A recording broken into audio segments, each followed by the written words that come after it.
Hi, if you're a teacher looking to implement research-based strategies into your classroom, then this video is for you. In this video, I teach you how to use the cause and effect instruction model in your class.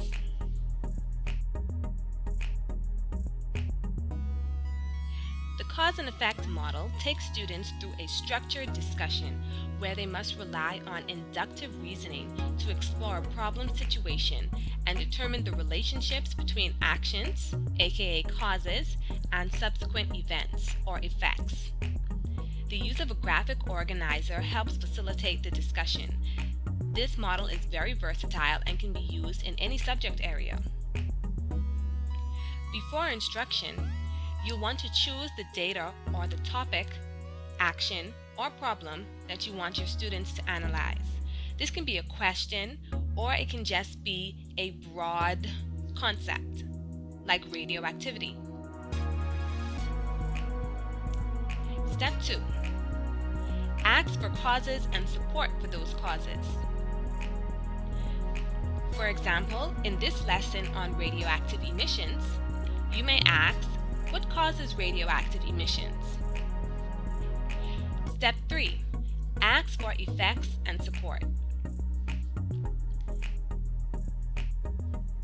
For example, you may ask, what happens because of radioactive emissions?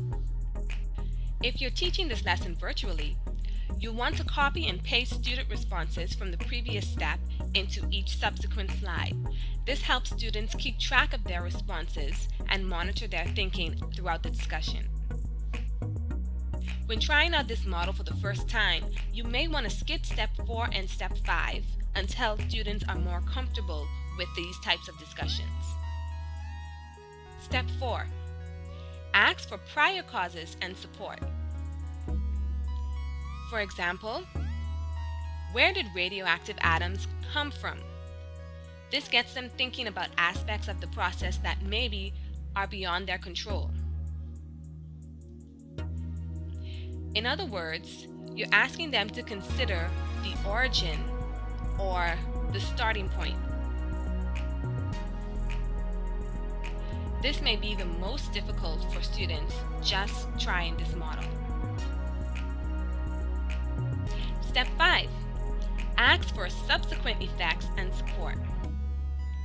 Here you might ask, what are we able to do because of radioactive emissions? And what do we have to be aware of because of radioactive emissions? So here we're asking the students to consider about future consequences because of this concept. We're asking them to think about, as time goes on, what might we expect to happen because of our original problem.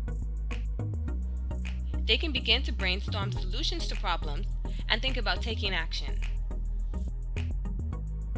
Before instruction, I usually compose a teacher model of the student responses that I anticipate. This helps me later, after the conversation is finished, to look at the students' responses and compare them with my learner outcomes. It helps me to measure whether or not I've achieved my objectives for the day.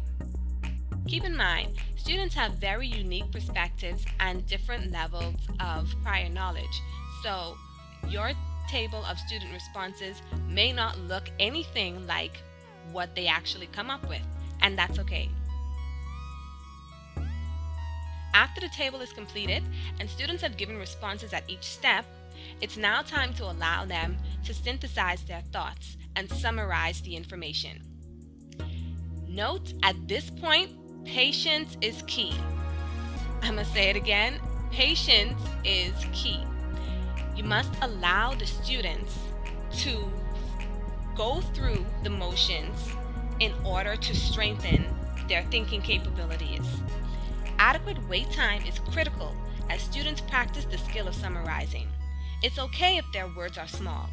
It's okay if they make mistakes. Don't interrupt to correct small errors. Instead, allow students to self-correct. Towards the end of the class, you can annotate the student's table and or distributed in the next class for them to review and reflect. Let's listen to what this sounds like from actual students. Radioactive emissions initially came from like substances found on Earth, like rocks and minerals, and elements emitted from like the cosmic shower we had back in the day. Yeah. But a scientist actually discovered that an atom emits radioactive elements when the nucleus of the atom the atom itself would start to decay due to the fact that the nucleus had too much protons or neutrons. When the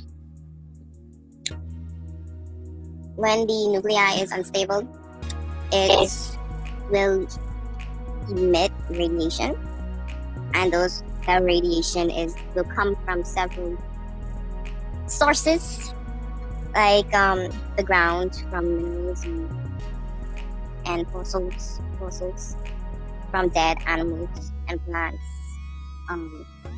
cosmic rays, and etc.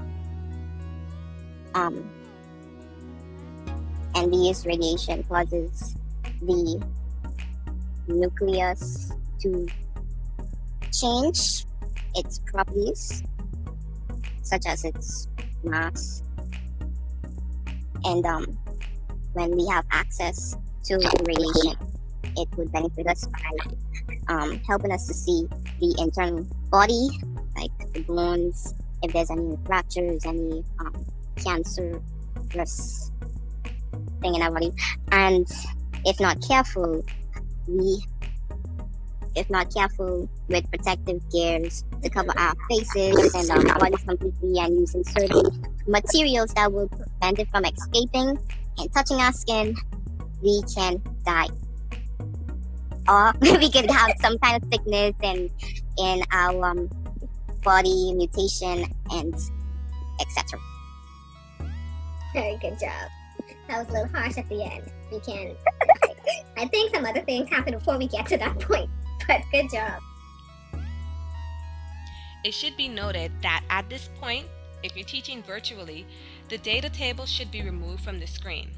If you're teaching this lesson face-to-face, you might want to ask students to turn away from the board, or if you're projecting on a PowerPoint, you might want to turn off the projector for this time.